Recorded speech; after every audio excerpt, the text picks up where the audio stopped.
তো বন্ধুরা দেখতে পাচ্ছ, এটা হচ্ছে সুপার স্প্লেন্ডার BS6 গাড়ি। তো এই গাড়ির ব্যাটারিটা লাগাবো আমরা। তো সর্বপ্রথম ব্যাটারির যে টার্মিনাল আছে সেগুলো ভালো করে সিজ কাগজে ঘষে নিতে হবে। আর যেটা সবথেকে বড় কথা, যে জন্য ভিডিওটা করা, যে BS6 গাড়ির যখনই ব্যাটারি লাগাবে প্রথমেই পজিটিভ টার্মিনাল লাগাবে। তার কারণ নেগেটিভ টার্মিনাল যদি বডিতেও থাকে তো ওটা অসুবিধা হয় না। প্রথমে যদি তোমরা নেগেটিভটা লাগিয়ে দাও আর পজিটিভটা যদি বডিতে ফ্লাশ করে তাহলে গাড়ির ECUতে প্রবলেম হতে পারে। তো এটা সবসময় মাথায় রাখতে হবে।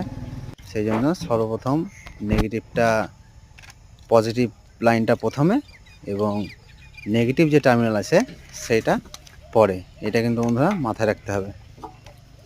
আর আরেকটা কথা বলবো, FI বাইকের কাজ করছো ঠিকই আছে, কোনো সময় যখনই তোমরা কোনো কাজ করবে, গাড়িটা সার্ভিসিং করবে বা কিছু করবে, তোমাদেরকে ব্যাটারির চাবিটা তো অফ রাখতেই হবে। যদি পারো তাহলে ব্যাটারির যে টার্মিনাল আছে, মানে নেগেটিভ পজিটিভ আছে, যে কোনো একটা বলতে নেগেটিভটা খুলে দিতে পারো তোমরা। তার কারণ ওটা বডিতে ঠেকলেও কোনো অসুবিধা নেই। তো নেগেটিভটা তোমরা খুলে দিতে পারো বন্ধুরা। দেখো, ওকে, একদম কোনো অসুবিধা নেই, গাড়ি রেডি, ব্যাটারি চাঙ্গা আছে একবারে। হ্যাঁ, দেখো স্টার্ট হয়ে গেছে গাড়িটা। তো বন্ধুরা, ভিডিওটা কেমন লাগলো? যদি কিছু শেখো আমার ভিডিও দেখে তো একটা লাইক কমেন্ট করো।